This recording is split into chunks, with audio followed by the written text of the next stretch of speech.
the most common person to sexually assault a teenage girl is her current or former partner, or a male that is known to her that she's never dated. What's interesting is that 91% of AI-generated images on the internet depict naked women.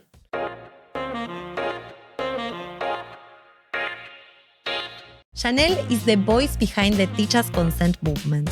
In 2021, she led a national analysis on sexual consent education in Australia after posting a question on Instagram that invited young women to share their experiences of sexual assault during their school years. Over 6,000 testimonies came in within days, leading to national media attention, political debate, and reforms to mandate consent education in the Australia curriculum from kindergarten to year 10. Since then, Chanel has become a global advocate, speaking at the United Nations, collaborating with governments and NGOs, and challenging how we think about sex, power, and education. She has been named one of the BBC's 100 Women and one of the Australian Financial Review's Women of Influence. I'm Candela Yatche, and today's episode feels meaningful to me, not just because our guests' impact, but because we share so much in common. Chanel and I were raised in different parts of the world, she in Australia and I in Argentina, but we have followed parallel paths. We are both founders of organizations focused on gender justice, we have written books, we have worked in prevention and education, believing that the cultural change we need must also be systemic. Now we are both studying public policy, trying to take everything we've learned from activism into the world of institutions, policy reform, and structural change. Welcome to a new episode of the Oxford Policy Pod. Hello. Hi, thank you so much for having me. I'm so happy that we are sharing this space because I find really interesting your job and I have a lot of questions for you. So we are going to start. I want you to think about that moment when you decided to post the story on Instagram. What takes you there? Yes, so in early 2021, I posted on Instagram saying, have you or has anyone close to you ever been sexually assaulted by someone who went to an all-boys school in Sydney? So it was quite specific. And the campaign and activism grew from there. And the intention behind posting that and the idea of posting it or doing something about it was something I'd had for about a year before, but I feel like it was something that I had just spoken to friends about or kind of done offline in a much more contained way. And basically in a extreme and sudden burst of anger, one day I was with two of my closest friends and we were kind of just like, this is so annoying that the young men or the boys who are now young men who did these things to us don't even know that they did. And we feel as though that the bad feelings we were experiencing should be externalized onto them. So anyway, a moment of anger with two of my best girlfriends and posted on Instagram, and it just slowly grew from there. And after a few days, just kind of exploded in a way that I couldn't imagine. I think it reached a tipping point where shame wasn't really involved anymore, and it kind of was. I guess I don't know what was happening in Sydney, and it was lockdown, so I don't really know how people were experiencing it personally, but it definitely reached a point where testimonies started coming in quicker than I could read them. And before that point, they were just kind of coming in dribs and drabs. And why do you think that young boys didn't know or didn't realize what they were doing? I think a few reasons. I think ultimately it's entitlement. I mean, that's what is the biggest driver of sexual assault, entitlement to another person's body. Something I say often is that sexual assault occurs when entitlement to another's body outweighs the empathy that you feel towards that person. So there's a few factors at play. I mean, teenagers in general have lower levels of empathy, literally biologically so that they can go through a transformative period in their life. I think men in general have low levels of empathy towards women. There's the extreme objectification of women through media, through pornography, through everyday life, strict gender norms, all of these things that kind of add up to a social script that means that men feel as though women owe them sex and women feel like men owe them sex. And I think all of those things are really heightened in teen years in social settings as well, when you kind of have peer pressures coming into play. And also because they weren't taught consent education. And I don't think that they were taught that this was necessarily wrong. I don't think they thought that, I mean, I don't really know what they thought. I don't know if they thought it was necessarily the right thing to do. But I think that their moral compass wasn't geared enough to understand that intrinsically. Therefore, they needed some sort of explicit education about it.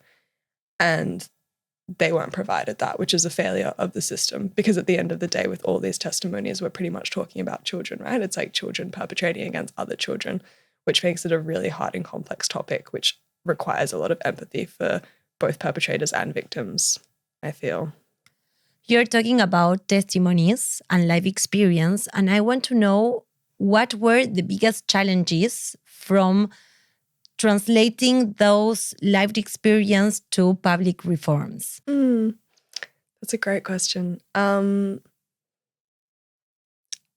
think, I guess, trying to do it justice, because there's so many different types of lived experience. There is so many different factors that come into play that make a sexual assault happen, and that's going to be different for the perpetrator, and then the way that that's that's subjected to the victim is going to be different for the victim as well.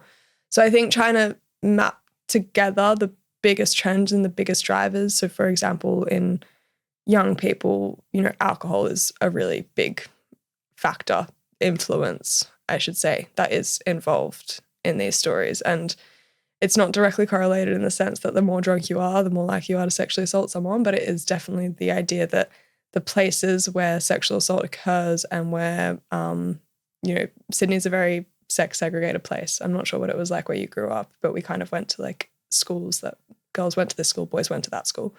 And that meant that the only time we hung out was on the weekend when we were drinking alcohol. And when it was kind of like this limited, fleeting time in order to have something to like talk about the next week. So there was a lot of social pressures coming into play. Does that feel relevant to you as well, or did you have?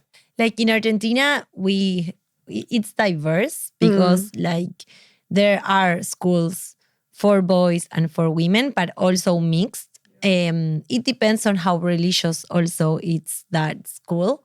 But yeah, like there is something related with the gender stereotypes of what is to be a man. And there are a lot of these attitudes that are related to masculinity, For example, like to show that you can do whatever you want, and also I think that nowadays there is a role of social media and how you show that, to your friends.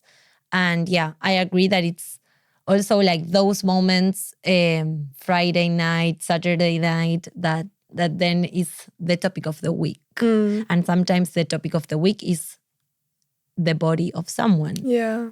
So yeah. I'm so glad you brought up masculinity, because I think that is such a driving factor as well. And that's actually so I've done a master's before at University College London in gender education and international development. And my thesis for that was all about like private schools in Australia and how they uphold different power structures, not just gender ones, but also like race, colonial.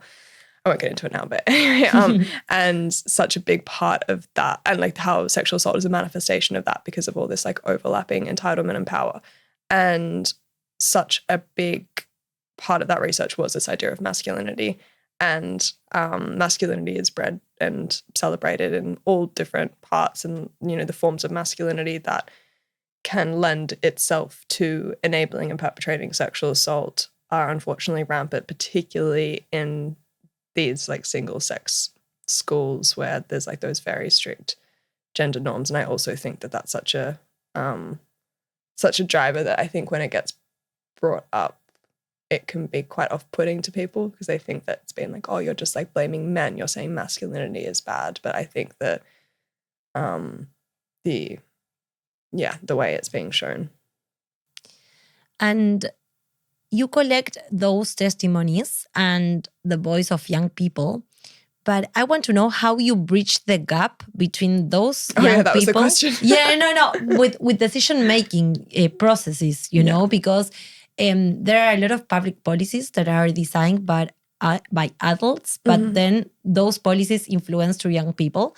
So it's really interesting how you incorporate those voices of young people, of people with life experiences, to the public reform. I want to know how you bridge that, because it's not an easy task, you know? Yeah. So with, we published all the testimonies. So before we met with any kind of like politician or policymaker or whoever it was, you know, they had been sent the link to read these sorts of things. Also on policy submissions, we would handpick specific ones that really like honed in on the point or like really encapsulated the issue we were talking about and include those there, which meant that thousands of anonymous people were involved in this change. But we were also quite intentional about ensuring youth voices and people with lived experience were centered throughout the whole campaign. So we did things like we hosted one of Australia's, it is so funny because it started accidentally, and ended up hosting like one of Australia's like biggest and most important educational roundtable events with young people there to share their stories in smaller groups and people with lived experience. And we are constantly, you know, suggesting that at any kind of like roundtable events that happen or consultations or inquiries, that those with lived experience are in the room. We also, at Teachers Consent, we have a youth advisory group made up of 15 people from around Australia. And I'm also the chair of the Global Institute for Women's Leadership's Global Youth Committee, which is also 15 young people who come together and inform policy and advocacy and research direction for the Global Institute for Women's Leadership, which is Julia Gillard's. She's the chair of it. And she was the first and only female Prime Minister of Australia. Because I think as well, beyond immediate policies targeted at young people, like the curriculum, young people are the ones who are going to have to live out the policies that are decided by politicians now and the ramifications of that. So yeah, we've seen so much youth activism in this space, but also in climate change and like so many other things, because it's, I think that we have the foresight to see where it's going to go. Well, so you done it, so congratulations. I want to know, like, what does meaningful consent education look like for you? What does meaningful consent education look like for me?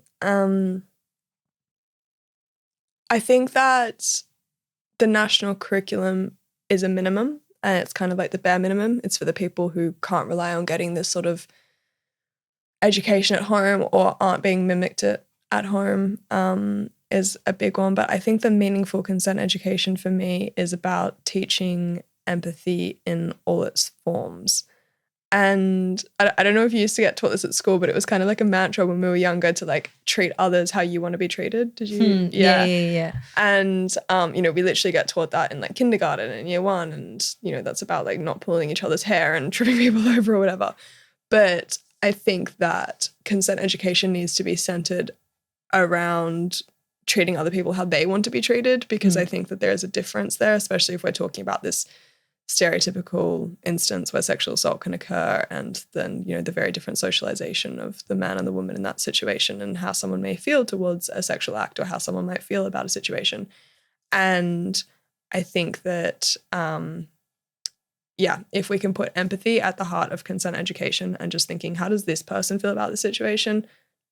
Like, are they happy? Do they want to keep doing it? How can I put myself in their shoes?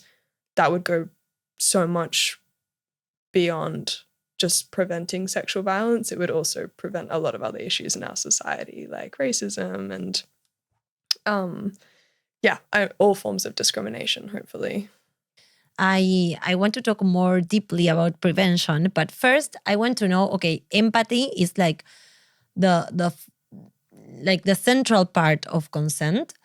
I want to know, what do you think that, or the 3 things that you think that every young people should know about consent? About consent. Okay, I'm going to say number 1, that sexual coercion is not consent, and sexual coercion is when you're pressured, threatened, or tricked into a sexual act in a non-physical way. So I think people think sexual assault and they think that something physical has been done. In almost all instances of sexual assault, sexual coercion is the route that gets you there. It's begging someone, it's making someone feel guilty. It's, again, I don't know if you had this in Argentina, but like the concept of blue balls, I don't know what that would translate to. Do you know what I'm talking about? No, can you explain the definition, please? You might want to cut this.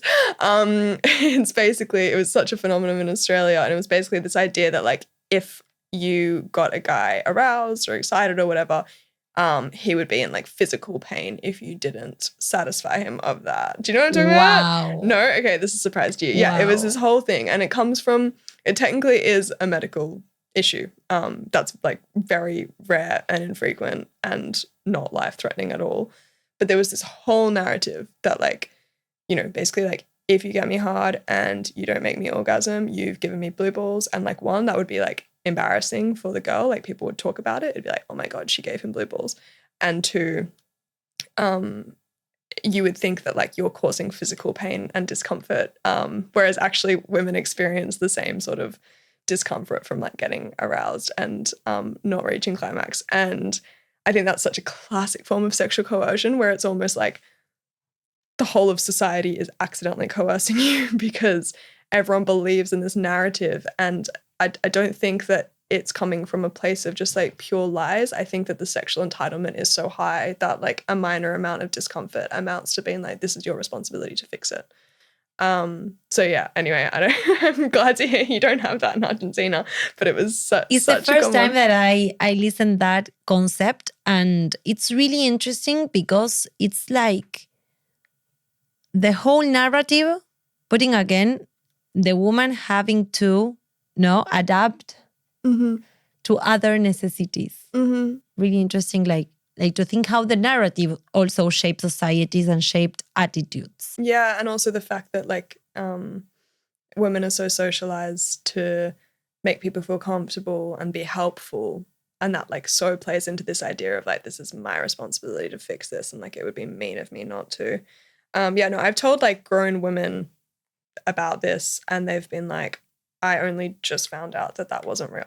Like it's a very pervading myth. Anyway, so sexual coercion. Yeah. Blue balls being an example of that. The other one is that I think like there's some myths about alcohol. So I think we talk about like drink spiking often, and I think people think that drink spiking only means that by putting, an actual drug in someone's drink is the only way that you could spike someone's drink. The most common way that alcohol is spiked is with alcohol.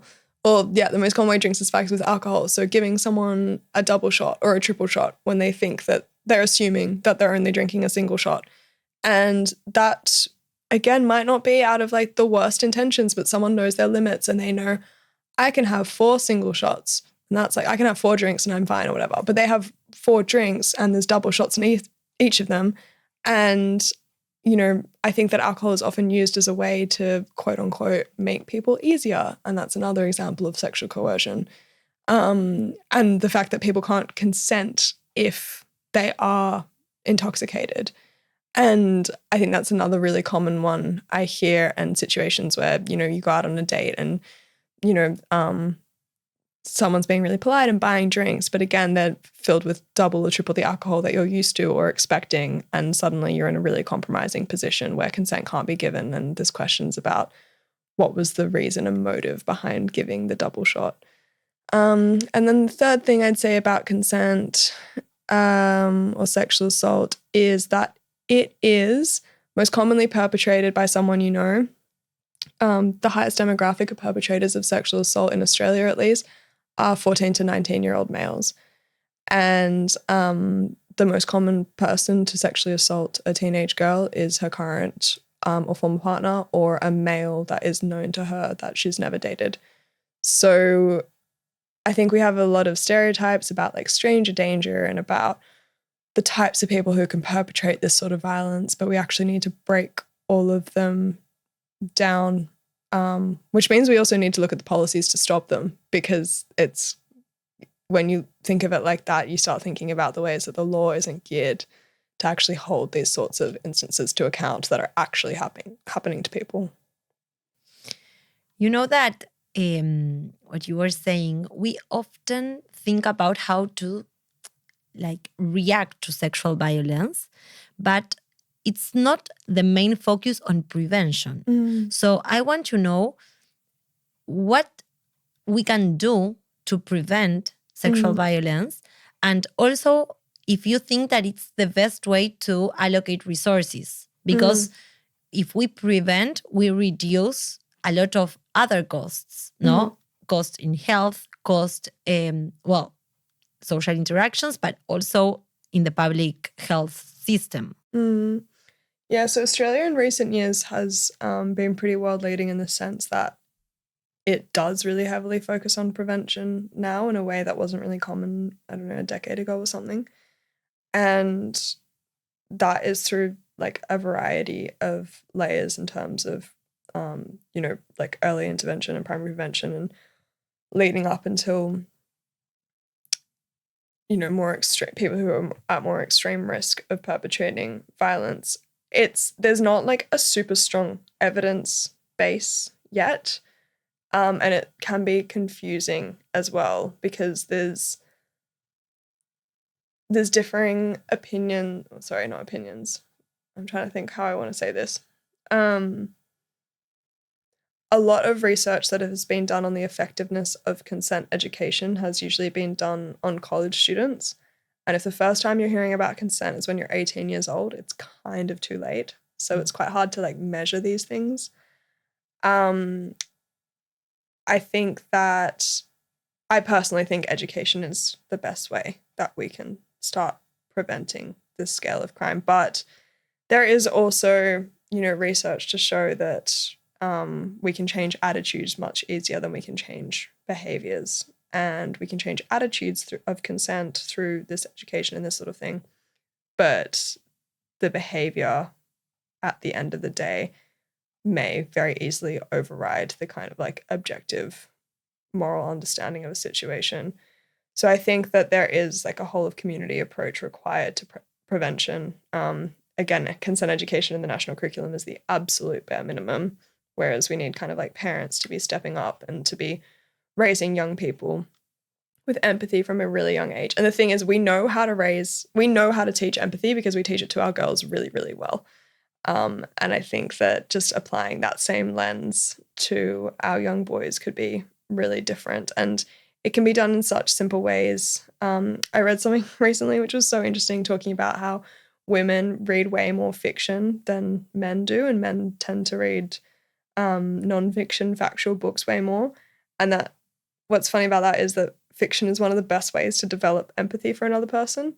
So even reading like a 5-year-old one of those little picture books with a few words a page, if the protagonist is someone who is very different to the person who's reading the book, that is such a great way to foster empathy for a person. Because I'm not saying that boys aren't good at empathy. Again, boys are very good at empathy for people in their immediate sphere and their immediate social circle. And so are humans in general, but it's taking that one step further. It's the same way as,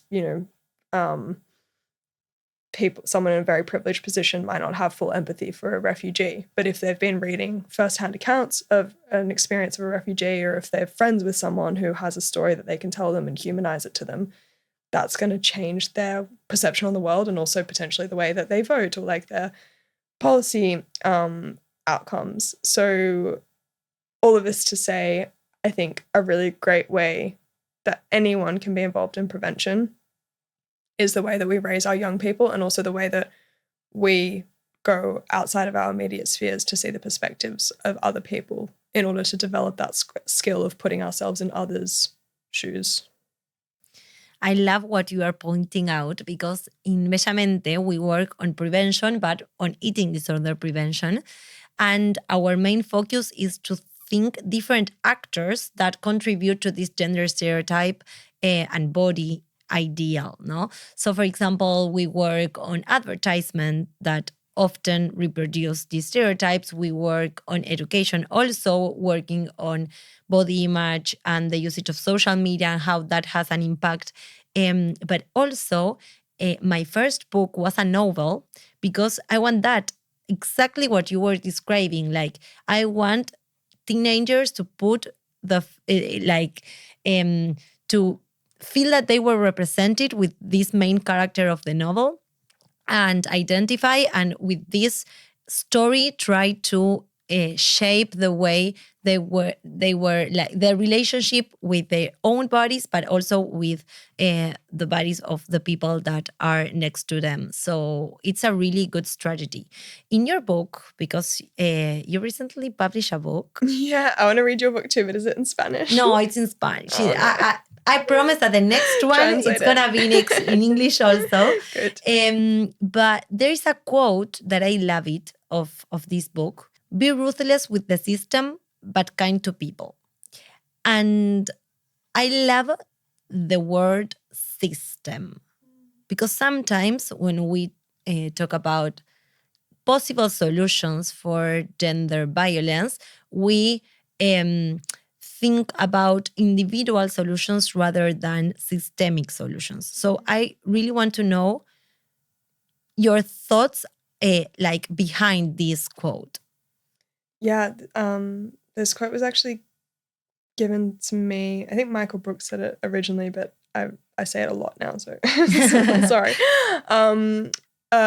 Because I was in a bit of a like ethical dilemma, I guess. And I think that it was trying to weigh up basically reading almost 7,000 testimonies of sexual assault and knowing who a lot of them were about put me in a really weird position about the way I relate with men who are in my immediate social circle. Well, not immediate, but, you know, big social circle at home in Sydney. And I think I was trying to find a way to like understand what to do with that. And I think this idea of focusing on the whole system, the invisible forces of, I'm going to say buzzwords here, but they're all true, like the patriarchy, these, you know, forced like gender norms on us, you know, history, like historic oppression of women, and the fact that, you know, maybe we're some of the most privileged women in the world, but we're still experiencing oppression in various ways regardless. And how all of those things come into play, including a severe lack of education for young people about how we're supposed to engage in healthy intimacy and stuff like that. You know, the rise of social media, the newfound like easily accessible pornography, all of this stuff. I think I think we need to be really critical of the big picture stuff and try to make changes to that, because that's where scale can happen, whilst of course individual people should still be held accountable for various actions, but in a way that we don't demonize and scapegoat an individual because they've just really fallen victim to this system, I think. I like what you are saying. There are statistics that are overlooked. I want to know or to point out like 2 or 3 statistics that represent this systemic issue. Mm-hmm. Well, in Australia, 1 in 5 women since the age of 15 have been sexually assaulted. A lot of the work I do has shown that many, many, many women experience sexual assault under the age of 15, not just child sexual abuse, but also peer-on-peer teenage violence. 1 in 3 women globally will be subjected to sexual violence in her lifetime, which is devastating. And I think I'm going to get this wrong. I think it's about 16 or 17% of college men, so, you know, some of the most educated people in the world, admit to perpetrating sexual violence, admit to rape when anonymously asked. And those are just the ones who admit to it on the survey, and those are the ones who are aware of what they've done constituted sexual assault, because, again, most instances there's a mismatch between the intention and the entitlement of the perpetrator and the experience and the reality for the victim. So I think our biggest takeaway from that is not only are victims of sexual assault all around us at all times, but perpetrators of sexual assault are around us at all times. And we really need to orbit the world knowing that. We spoke about prevention before, and something I forgot to mention was picking up and intervening on the little things is what's so important.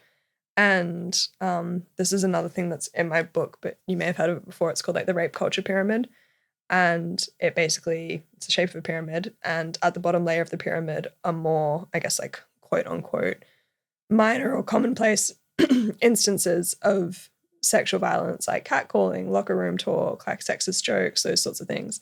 And that large foundation enables the next foundation to exist, which is more insidious forms of sexual violence, like image-based abuse or sending unsolicited naked photos, and then again on top of that, things like stealthing or drink spiking or whatever. And then again at this like pointy end, we have sexual assault occurring, and each layer gets normalized by the layer below. So the other thing that we can all do is try to like tear apart that bottom layer. What are the psychological impact of that pyramid? Like, because perhaps we think, okay, one joke, nothing. And, like the ground, and then how that is going up. Yeah. I think it normalizes it, basically. I think it means that another thing I say a lot is that we live in a rape culture, and a rape culture is a sociological setting where sexual assault and abuse are normalized and pervasive because of our attitudes and expectations towards gender and sexuality. And I think if we're thinking about this idea of normalization, again, allowing those lower levels to exist and thrive is what makes the next thing not seem that extreme. It makes it only seem one step further than what we're all used to each time, and makes more insidious acts feel more commonplace in our society.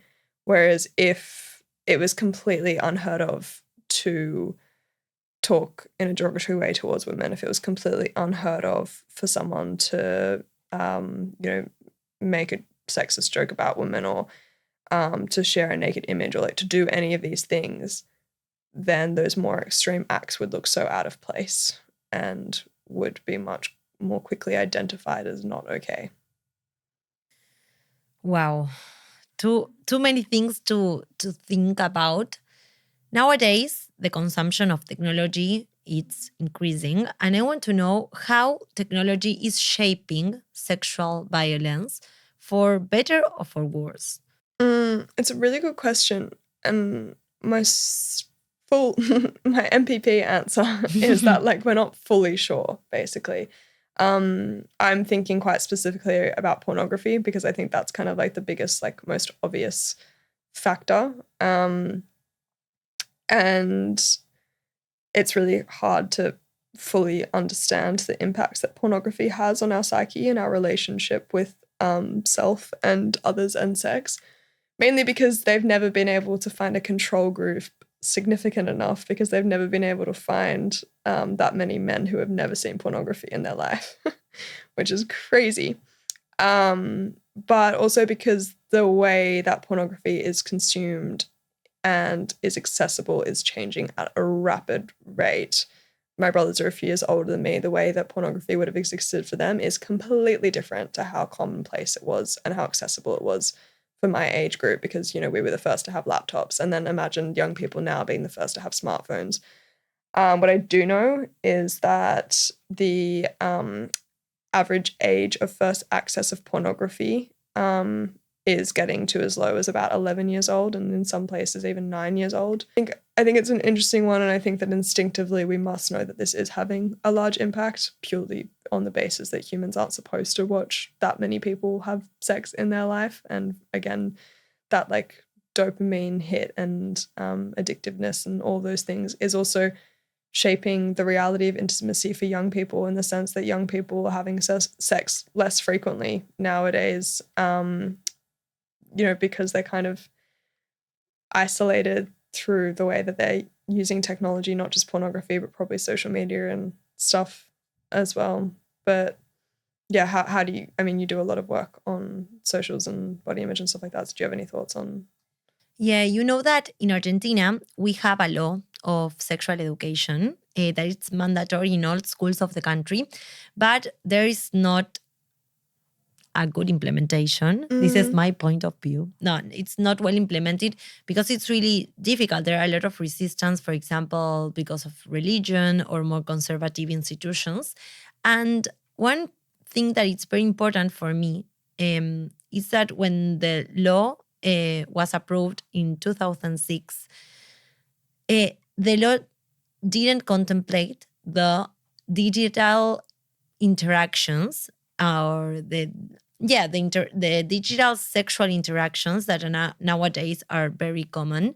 And that's why I think that it's really important to revise the content each year, because with these new tools, this technological advance, we have different way to relate with others. And also there are new issues, for example, digital violence, where someone can spread nudes, and that has a negative impact on the person who is on the picture, Also, I think that there is this kind of digital consent. There are a lot of people receiving images without asking it, images of nudes, for example, without asking it, and that also has a negative impact on mental health. So I think that there is an advance nowadays because these topics are not that taboo. But on the other hand, there are lots of lots of new issues that are born with these digital tools. Yeah, 100%. Yeah, I think all these topics of sexual violence that we're talking about are also getting projected onto the online world now. And we're definitely not talking about digital consent. And what you said about the revision of policy and curriculum, 100% agree. But also, if we're going to be preventative about it, knowing that technology catches up quicker than policy ever could, and that implementation ever successfully could, is again, if we have these guiding principles of empathy and respect, then when a new technology emerges that can be used in a negative way, you would hope that that inherent understanding of what's morally right and wrong would drive someone to avoid using that sort of technology in that exploitative way. Totally. This pace of the advancement of technology comes nowadays with AI. And I want to ask you, how is AI impacting in positive ways or negative ways on this issue? Because we know that AI can provide useful tools, but also can create deepfakes, and how that has an impact nowadays on teenagers. Yeah, non-consensual sexualized deepfakes are becoming more and more common, what I'm hearing for young people in their experience. Not necessarily only in a sexual way, also as a form of bullying. It's also not only girls that I've heard about being victims of this. I think a lot of boys are being subjected to this sort of thing, again, as a form of, whether it's banter or bullying or whatever it is. What's interesting is that 91% of AI-generated images on the internet depict naked women. Yeah. So we're here talking about that, the way that AI is used is for good is probably on the more minor end, unfortunately. And I think an interesting part about that is, I guess, this idea of satisfying male sexual entitlement and that instant gratification has also been a driving force of the internet. So pornography is such a large part of the internet as well. And a lot of technology that we use and benefit from every day, like surround sound and HD download and live stream and literally just internet processing power and all these things, they were pioneered by the tech sector who were trying to satisfy this demand for pornography and, in general and mainly the images and depictions of naked and sexualized women. So it's also interesting that this deepfake technology that we talk about that's so often used in a non-consensual and sexualized way to depict. By the way, for anyone who doesn't know what deepfakes, I think everyone knows what deepfakes are now. But a few years ago, do you want to explain? Yeah, deepfakes. Yeah. When someone creates with AI pictures that are not real, there's a tendency that these deepfakes of nudes are only of celebrities. But I want to share with you that last year in Argentina, there were several cases where young people create these deepfakes of classmates and then sell on Telegram as pornography. So it's not something that is only of celebrities. We know that there are like some cases that were really famous, but it's something that it's like in every place, and it's hard because there is a violation of privacy, but at the same time there are not real that images. And the funny thing is that to detect that those images created with AI, those deepfakes are not real, we need AI tools. Yeah. So this is a trap. It's also funny because AI technology to depict a naked female body is so much more advanced than it is to depict a naked male body, because again, the demand's been there. So it's much, much, much harder to depict a deepfake that's been made about a woman, because the technology has been so drastically advanced there. That even police with like HD computers and all the technology and AI and whatever, I don't know, even they struggle, and it takes them time to decipher the differences between real and fake sometimes. So it can have very real consequences on people, even though they weren't in that situation themselves. To conclude, it was so interesting to exchange our thoughts of this topic and to listen your work. I'm really grateful because of this. But I want to know, despite all these challenges, what gives you hope? So many things, really so many things. Like all the students on the MPP. It's like, sounds so corny, but I have so many friends as well who are advocates or activists, or even who aren't those things, but are constantly tirelessly, they don't label themselves as that, but they're always advocating against exploitation in all its forms. And I think it's just so hopeful to know how many people are trying to, fix this problem. And in a really specific and, I guess, more practical way. I also have hope because, as I said before, the largest perpetrators of sexual violence are, young males. And it's really easy to change young minds.